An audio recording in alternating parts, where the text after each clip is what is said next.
Welcome to my channel Sketchbook Art, World of Art and Artists।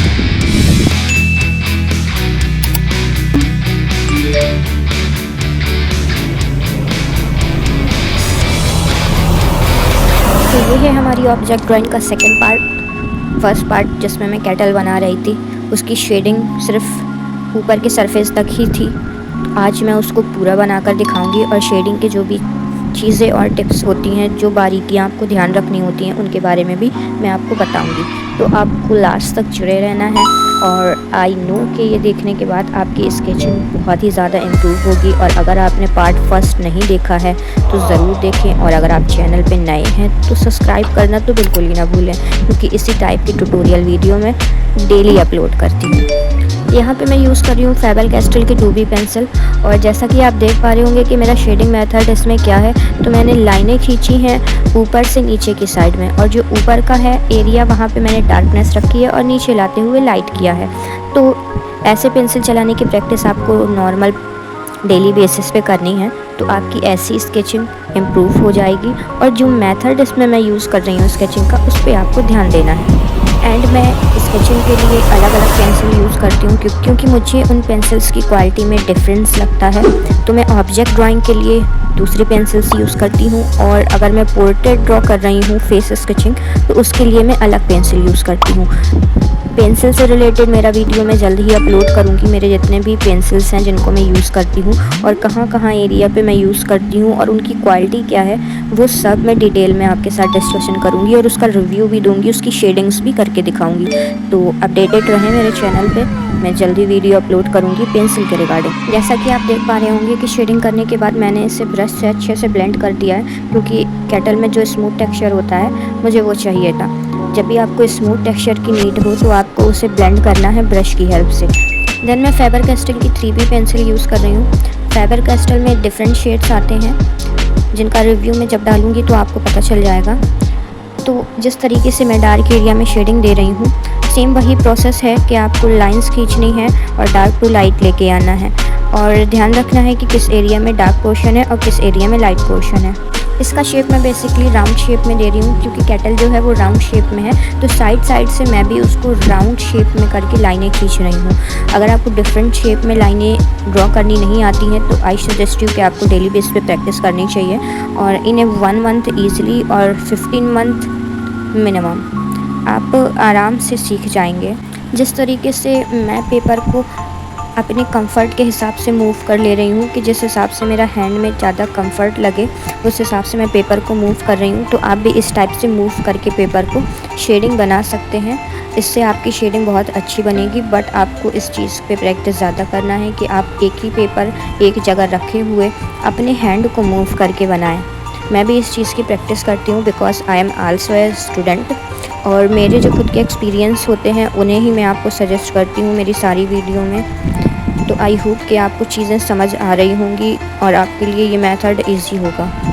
And one more thing you have to understand, आपका हाथ जो है वो ज़्यादा आप अपने स्केच पर मत रखिए। अगर आप ऐसा करेंगे तो हो सकता है कि आपकी जो शेडिंग आपने करी है वो डिसबैलेंस हो जाए। मेरा एक्सपीरियंस है, मैं बगैर हाथ रखे नॉर्मल शेडिंग कर सकती हूँ। अगर आपको हैबिट है हाथ रख के शेडिंग करने की, सो आई सजेस्ट यू कि आपको एक पेपर लेना चाहिए और वो पेपर को रख के अपने हाथ से शेडिंग करना चाहिए। आई होप कि आप समझ रहे होंगे, बट मैं बगैर हाथ रखे शेडिंग कर लेती हूँ, तो मैं यहाँ पे यूज़ नहीं कर रही हूँ। बट अगर आपकी हैबिट है तो आई सजेस्ट यू कि आपको पेपर या फिर टिश्यू पेपर यूज़ करना चाहिए। देन मैं यहाँ पे 5B पेंसिल यूज़ कर रही हूँ। फेबर कैस्टल की ही ये पेंसिल है। आप फेबर कैस्टल पेंसिल की जगह अगर आपके पास डोम्स पेंसिल है तो आप डोम्स भी यूज़ कर सकते हैं। इन दोनों की शेडिंग टेक्सचर सेम होती है, दोनों ही रफ़ शेडिंग के लिए बेस्ट है, तो आप उसे भी यूज़ कर सकते हैं। देन आप जिस टाइप से देख पा रहे होंगे कि मैं शेडिंग कर रही हूँ, डार्क एरिया में ही मैं बस 5B पेंसिल का यूज़ कर रही हूँ। लाइट एरिया में मैं इसका यूज़ बिल्कुल भी नहीं कर रही हूँ, सिर्फ मैं डार्क एरिया में इसका यूज़ कर रही हूँ। तो आपको भी जो डार्कर शेड होते हैं उनको कभी भी लाइट एरिया में यूज़ नहीं करना है। लाइट एरिया में आपको यूज़ करनी है ओनली HB 2B पेंसिल, और अगर नीड है तो 3B पेंसिल। और इन तीनों शेड्स के अलावा आपको लाइट एरिया में कोई भी शेड्स यूज़ नहीं करने हैं, और इसके बाद जो भी शेड्स आते हैं उन्हें आपको डार्क एरिया में ही सिर्फ यूज़ करना पड़ता है। ये बेसिकली पॉइंट वाली बातें हैं जो आपको ध्यान रखनी है। देन आप देख सकते हैं कि मैं किस टाइप से आगे की शेडिंग का प्रोसेस कर रही हूँ। आई होप कि आपके लिए ये चीज़ें इजी होंगी और इसके बाद जब भी आप ऑब्जेक्ट ड्राइंग बनाएंगे तो आपको ये सब पॉइंट्स ध्यान होंगे और आप इजी वे में बना पाएंगे।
जैसा कि आप रेफरेंस इमेज में देख पा रहे होंगे कि कैटल के कैप के जो नीचे का एरिया है वहाँ पे थोड़ा वाइटिंग एरिया है, मतलब वो थोड़ा उभरा हुआ हिस्सा है जहाँ पे हमें इरेज करके उस एरिया को रिप्रेजेंट करना है। तो मैं यहाँ पे इरेज़र से उसे इरेज करके वो इफ़ेक्ट लाइटिंग का यहाँ पे दिखा रही हूँ। और मैं कोई भी एक्सपेंसिव इरेज़र यूज़ नहीं कर रही हूँ, मैं नॉर्मल इरेज़र का यूज़ कर रही हूँ क्योंकि मैं ये आपको बेसिक से सिखा रही हूँ। तो मैं ये चाहती हूँ कि मैं सारी चीज़ें आपको बेसिक से ही बताऊँ और नॉर्मली जिनके पास एक्स्ट्रा टूल्स नहीं हैं या जो बिगनर है वो ईज़ी वे में स्केचिंग सीख सकें।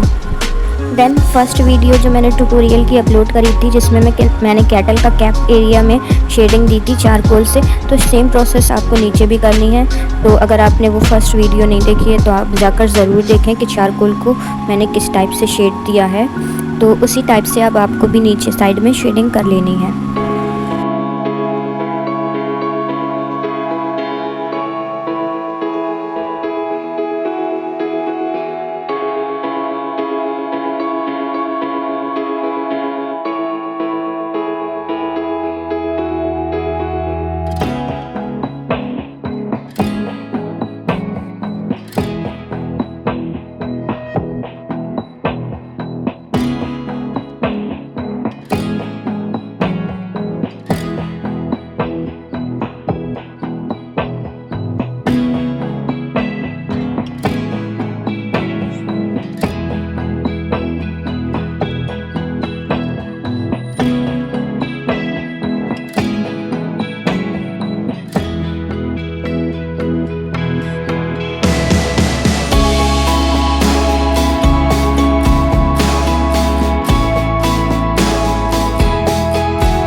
देन नीचे की शेडो बनाने के बाद हमारा ऑब्जेक्ट स्केच हो चुका है रेडी।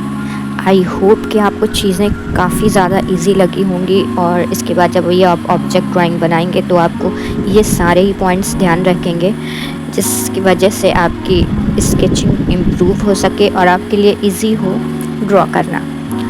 तो अगर आप ऑब्जेक्ट ड्राइंग बनाते हैं तो शेडिंग को रिप्रेजेंट करना बिल्कुल भी ना भूलें, और वीडियो अच्छा लगा हो तो लाइक एंड सब्सक्राइब करना भी बिल्कुल भी ना भूलें, और डेली अपडेटेड रहने के लिए बेल आइकन ऑन कर लें, क्योंकि आगे भी मैं काफ़ी इंटरेस्टिंग वीडियो अपलोड करने वाली हूँ और ट्यूटोरियल टाइप। सो जुड़े रहें चैनल से। Don't forget to like and subscribe.